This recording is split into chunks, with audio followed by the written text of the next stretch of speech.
Welcome back ke YouTube channel gue Mita. Dan if you guys notice, gue tuh udah lama banget nggak pernah upload video karena gue nggak tahu mau konten apa. Dan sekarang gue tuh mau nyoba bikin konten yang temanya bisa kalian baca di caption ya. Cuman di sini gue mau cerita sedikit kenapa gue bisa bikin atau punya ide. Sebenarnya bukan gue yang punya ide. Kenapa kita bisa bikin konten kayak gini? Gimana awal mula idenya? Itu karena beberapa waktu yang lalu, beberapa hari yang lalu, teman gue yang satu ini out of blue ngajak gue buat kayak, ayo bikin video yuk gitu. Temanya kayak gini aja. Karena basically emang gue lihat dia tuh suka banget baca buku, suka banget nulis, apalagi kayak bikin story gitu. Nah, dia secara sukarela ngajak gue buat partneran bikin video kayak gini dengan dia sebagai pembuat skripnya dan orang yang intinya ada di belakang gue, orang yang nggak di frame kayak gini tapi dia ada di belakang gue yang memanage semuanya. Dan tentunya kita berpikir untuk menemukan nama segmen pada video-video selanjutnya nanti, dan kita kasih nama segmen itu sendiri adalah Mystery.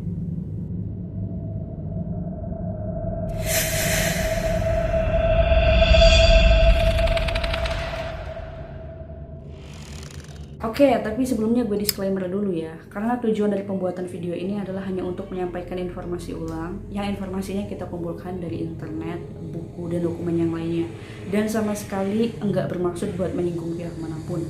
Dan video ini juga kita buat untuk mengenang para korban sehingga mereka tuh nggak terlupakan begitu saja. Dan guys, pada video kali ini mengandung penyimpangan seksual terhadap remaja serta mutilasi.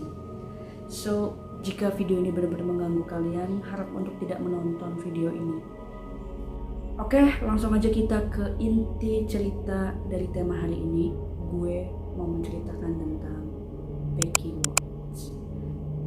Pada tanggal 20 Februari 2015, polisi mendapatkan telepon dari seorang pria bernama Darren Goldsworthy yang melaporkan bahwa putrinya yang bernama Rebecca Watts menghilang. Lalu, siapakah sebenarnya Rebecca Watts?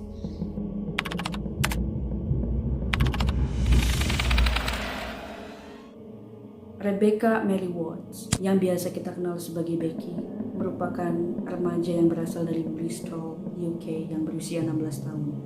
Dia lahir pada 3 Juni 1998. Becky merupakan anak kedua dari pasangan Darren Goldsworthy dan Tanya Watts, dan Becky sendiri mempunyai kakak laki-laki yang bernama Danny Watts yang usianya 6 tahun lebih tua darinya. Namun kedua orang tua Becky bercerai bahkan saat Becky belum lahir.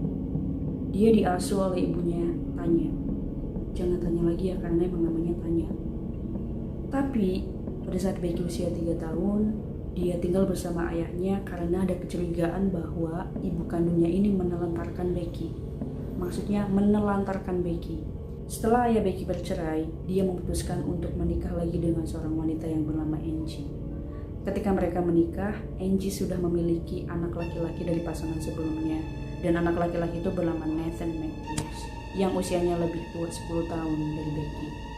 Namun, Nathan tidak tinggal bersama mereka karena dia telah mempunyai rumah sendiri. Namun, dikabarkan hubungan Nathan dan Becky kurang baik.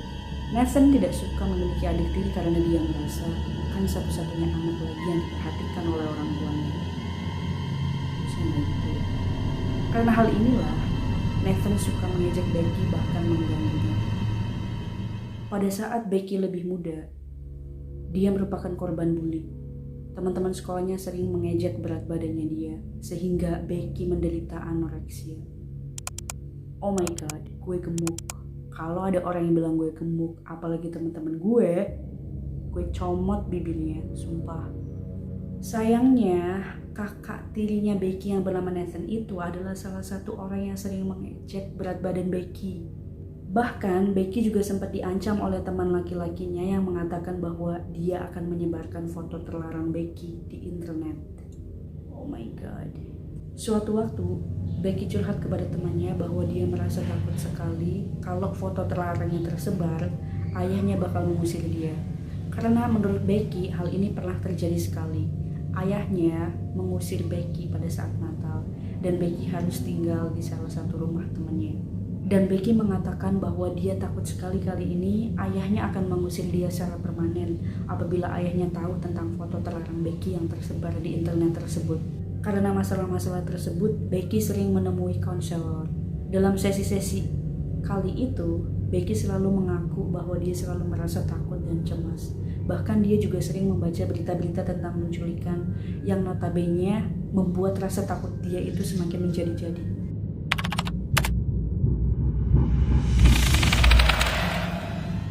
Pada tanggal 19 Februari 2015, Angie, ibu tiri Becky, pergi ke rumah sakit untuk memeriksakan penyakit yang dideritanya yaitu sklerosis. Dan kali inilah saat terakhir dia melihat Becky.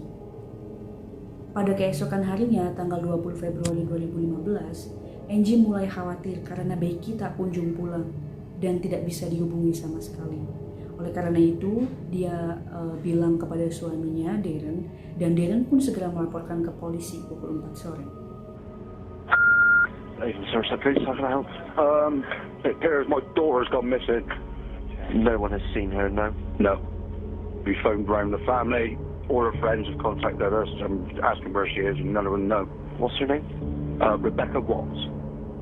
Para penyelidik pun memeriksa barang-barang Becky dan melaporkan bahwa HP, laptop, dan tabletnya tidak ditemukan. Namun, Becky tidak membawa uang ataupun pakaian ganti. Dan Becky juga tidak pernah cerita ke siapapun bahwa dia akan menginap di suatu tempat ataupun di tempat temannya misalkan. Dan pada tanggal 22 Februari 2015, para penyelidik melaporkan hilangnya Becky ke publik. Dan hari berikutnya, orang tua Becky pun muncul di berbagai media untuk memohon kepada publik agar dapat menemukan anaknya, yaitu Becky. Mereka juga membuat permohonan kepada Becky agar Becky segera kembali apabila Becky benar-benar sedang kabur.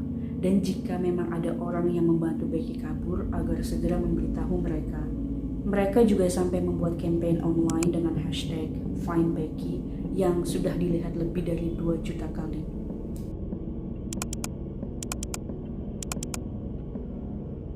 Setelah itu, polisi melakukan pencarian terhadap Becky dari tanggal 19 Februari sampai 23 Februari 2015. Dan banyak juga orang-orang yang secara sukarela membantu usaha polisi untuk menemukan Becky. Setelah menanyai beberapa saksi yang merupakan keluarga dan teman-temannya Becky, dapat disimpulkan bahwa Becky menghilang setelah dia pergi dari rumah pada tanggal 19 Februari 2015. Hal ini pun dibenarkan oleh kakak tirinya dan pacar kakaknya, yaitu Shauna Hall. Mereka bersaksi bahwa mereka itu sedang berada di rumah pada saat itu dan mendengar suara pintu dibanting dan berasumsi bahwa Becky pergi keluar. Karena mereka berdua merupakan 2 orang terakhir yang diperkirakan berada di dekat Becky di hari di mana Becky menghilang, akhirnya mereka berdua pun diinterogasi lebih lanjut oleh polisi. Hal ini juga untuk mendapatkan alibi dari mereka agar polisi bisa mencoret nama mereka berdua dari daftar tersangka. Namun karena banyak kejanggalan dari perilaku dan pernyataan mereka selama diinterogasi, polisi pun mencurigai mereka berdua bahwa mereka juga mengetahui sesuatu tentang hilangnya Becky. Polisi pun mulai menggeledah rumah Becky lebih lanjut karena menurut Nathan dan Shauna, di sanalah terakhir kali Becky terlihat. Mereka sebenarnya memang tidak melihat Becky secara langsung, namun sebelumnya juga mereka bersaksi bahwa Becky ada di rumah pada saat itu. Saat polisi memeriksa kamarnya Becky, mereka menemukan darah bercampur sidik jari di pintu kamarnya. Wow. Polisi pun segera mengirim sidik jari tersebut dan bercak darah tersebut untuk segera diperiksa. Jika darah dan sidik jari itu adalah milik Becky ataupun Nathan, polisi tidak bisa menjadikan hal tersebut sebagai bukti karena hal ini bisa saja terjadi saat salah satu dari mereka sedang terluka. Beberapa hari kemudian setelah hasilnya keluar, polisi menyatakan bahwa darah tersebut positif milik Becky. Tapi di sebelumnya gue cerita tentang sidik jari kan. Sidik jarinya ini merupakan sidik jari milik Nathan. Ini berarti di tangan Nathan terdapat darahnya Becky. Hal itu pun sudah cukup untuk para polisi menahan Nathan dan Shauna sebagai tersangka. saat mereka berdua diinterogasi lebih lanjut, beberapa polisi pun pergi ke rumah Nathan untuk mencari beberapa bukti yang lain. Namun saat tiba di rumahnya Nathan nih, polisi itu menemukan kalau rumahnya si Nathan ini berantakan banget. Katanya juga nih ya, barang-barangnya benar-benar berserakan di sekitar rumah. Namun anehnya saat polisi memeriksa kamar mandi, mereka menemukan bahwa bathtubnya sangat bersih, seperti habis dibersihkan secara menyeluruh aja gitu. Ya karena hal itu, polisi pun jadinya curiga kenapa kondisi rumahnya berantakan banget, hampir semuanya berantakan, tapi kondisi kamar mandinya, bathtubnya itu bersih banget. Ini kayak semacam nggak masuk akal nggak sih? Di rumah tersebut pun polisi menemukan nota dari toko B&Q. Kalau di Indonesia itu semacam Ace Hardware. Tahu nggak salah satu barang yang mereka beli? Oh my god. Mereka nih ya beli gergaji bundar seharga 80 pound sterling. Kalau dirupiahin sekitar 1,6 juta. Yang tentunya itu membuat polisi semakin curiga dong. Setelah diselidiki, terdapat video dari CCTV yang benar-benar memperlihatkan bahwa Nathan memang kesana dan membeli gergaji bundar tersebut. Saat mereka berdua diinterogasi nih, mereka berdua itu, si Nathan sama si Shauna ini masih saja selalu mengelak bahwa mereka itu sebenarnya tahu apa yang terjadi pada Becky.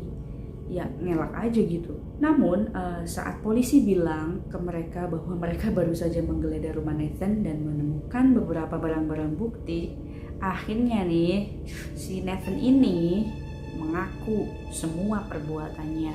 Dan melalui pengacaranya, si Nathan ini membeberkan apa yang sebenarnya terjadi di hari itu. Sumpah gue gak ngebayangin sih itu kayak gimana. Maksud gue kayak Becky-nya itu gimana gitu loh. Nathan mengaku kepada polisi bahwa karena hubungan mereka tidak baik, yaitu hubungan Nathan sama Becky kurang baik, si Nathan ini selalu merasa kesal sama Becky. Terlebih lagi menurutnya, Becky itu berperilaku kasar dan tidak sopan terhadap ibunya, Angie. Karena itulah si Nathan ini bermaksud untuk memberi pelajaran terhadap si Becky. Pelajaran apa? IPA, IPS. Ya katanya sih hal ini dimaksudkan agar si Becky itu merasa jera, katanya kayak gitu guys. Tetapi sebenarnya setelah menanyakan hal ini kepada orang-orang terdekatnya, perilaku Nathan ke ibunya juga sama kasarnya. Nathan juga dikenal sering berperilaku buruk, makanya menurut polisi hal ini itu kayak dianggap sebagai hal yang dibuat-buat oleh Nathan, alasan yang dibuat-buat aja gitu. Pada hari naas tersebut, si Nathan dan si Shauna ini pergi ke rumah Becky. Nah, namun saat si Nathan hendak masuk ke rumahnya Becky, si Shauna bilang katanya dia lagi pengen ngerokok dulu dan cuma pergi ke halaman rumahnya aja. Jadi si Nathan ini masuk sendirian dengan memakai topeng, seolah-olah dia itu benar-benar penjahat yang pengen nyulik Becky buat pergi ke suatu tempat. Dia merasa bahwa dengan melakukan hal itu akan membuat Becky merasa ketakutan. Tega banget sumpah. Namun saat dia hendak membawa Becky pergi, ya Becky nggak diem aja lah. Dia juga pasti ngelawan dengan sekuat tenaga, sehingga si penutup atau si topeng Nathan-nya ini kebuka. Ya akhirnya Becky tahu dong identitas si Nathan. Dan karena hal itu juga katanya sih tanpa sengaja si Nathan ini mencekik lehernya Becky dan nggak sengaja sampai membunuhnya.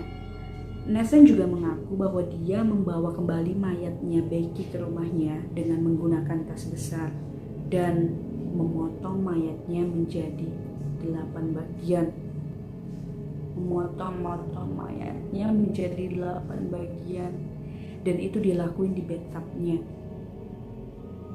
Yang dia lakuin juga tentunya pakai gergaji bundar yang baru dia beli di toko B&Q tadi. Oh my god, this is so insane. Belum sampai itu aja, dia pun membungkus bagian potongan-potongan tubuhnya Becky dan menaruhnya di dalam kotak, tas, lalu koper untuk dia taruh juga setelah itu di dalam gudang. Apa sih yang dia pikirin? Setelah pengakuan Nathan tersebut, polisi pun menemukan potongan-potongan mayat Becky di dalam gudang. dan potongan-potongan tersebut dibawa ke rumah sakit untuk diperiksa lebih lanjut lagi. Dan polisi juga membenarkan bahwa memang kematian Becky itu karena dicekik. Pada badan Becky nih ditemukan banyak banget luka memar, luka lebam, serta goresan yang menandakan bahwa si Becky ini benar-benar sempat ngelawan pada saat kejadian.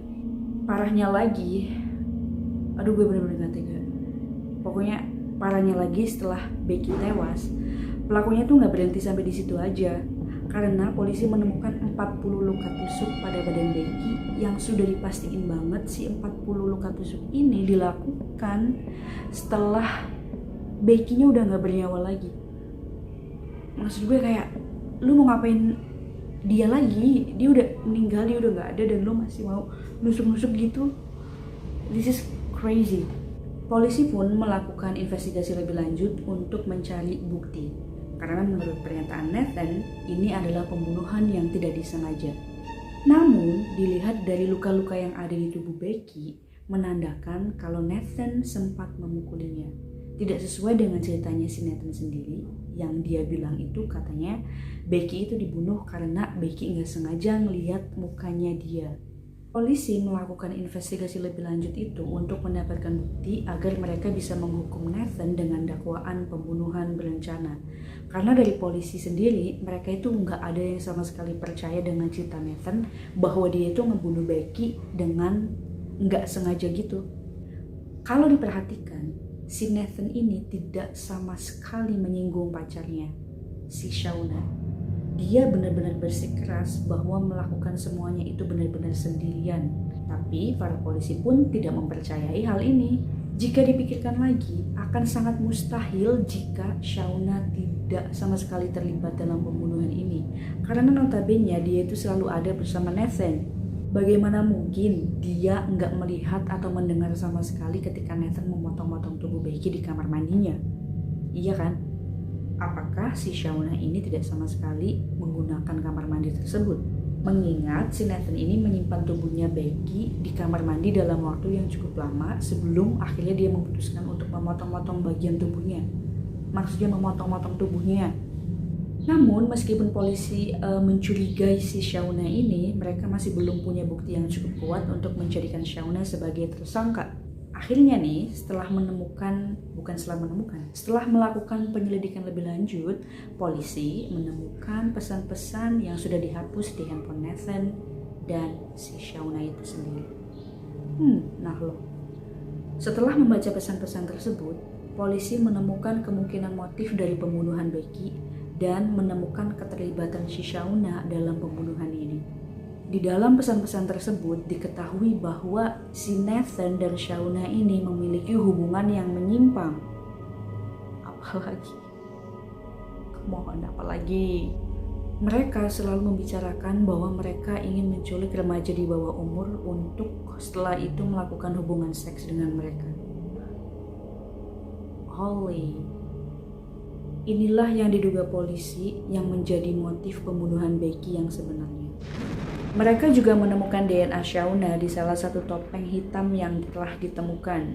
Dengan bukti-bukti tersebut, akhirnya polisi bisa mendakwa Shauna.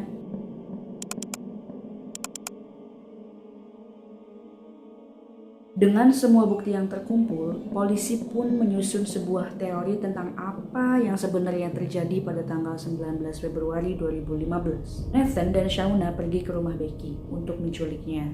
Diduga motifnya adalah untuk melecehkan Becky setelah diketahui dari pesan-pesan yang sudah dihapus tersebut. Namun karena Becky melawan, akhirnya Nathan pun memukuli Becky berkali-kali dan mencekik Becky hingga tewas. Dan setelah Becky tewas, Nathan pun menusuk-nusuk tubuh Becky 40 kali. Mereka lalu membawa tubuh Becky di dalam tas besar dan membawanya pulang ke rumah Nathan. Mereka menaruh tubuh Becky di bathtub lalu meninggalkannya. Setelah itu mereka menonton film, memesan makanan, bermain monopoli, seolah-olah nggak terjadi apa-apa. Ini benar-benar sumpah, gimana bisa mereka kayak gitu? Barulah keesokan harinya si Nathan memotong-motong tubuh Becky menjadi 8 bagian, lalu menyimpannya di dalam kotak, tas, dan koper. Nathan lalu membayar beberapa orang yang dia kenal yang bernama James Ireland dan Donovan Demetrius untuk menyimpan tas, kotak, dan koper tersebut di dalam gudang yang dimiliki oleh Carl Demetrius, saudara laki-laki Donovan dan pacarnya, Jayden Parsons.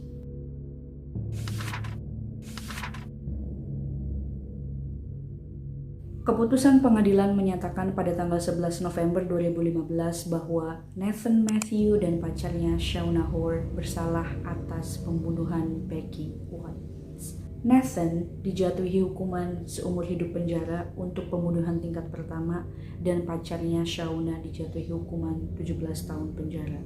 Apakah menurut kalian ini setimpal dengan apa yang mereka lakukan? Kalian boleh komen di bawah. James Ireland dan Donovan Demetrius yang dibayar oleh si Nathan buat memindahkan tas-tas yang berisi potongan tubuhnya Becky dinyatakan bebas dari hukuman karena mereka sendiri menyatakan bahwa mereka nggak tahu nih apa yang ada di dalam tas-tas tersebut. Isinya mereka benar-benar nggak tahu. Sementara Carl Demetrius dan pacarnya Jayden Parsons yang notabene memiliki gudang tempat penyimpanan potongan tubuh Becky disimpan, mereka dijatuhi hukuman penjara 2 tahun, sedangkan buat Jayden, dia dijatuhi hukuman penjara selama 16 bulan. Setelah terungkap bahwa yang membunuh Becky adalah Nathan, dapat dibayangkan betapa hancurnya hati keluarga mendengar hal tersebut, terutama ayah Becky, yaitu Darren. Darren, ayahnya, mengaku bahwa dia menyesal karena sebenarnya dulu Becky ini pernah cerita kalau dia itu takut sama Nathan.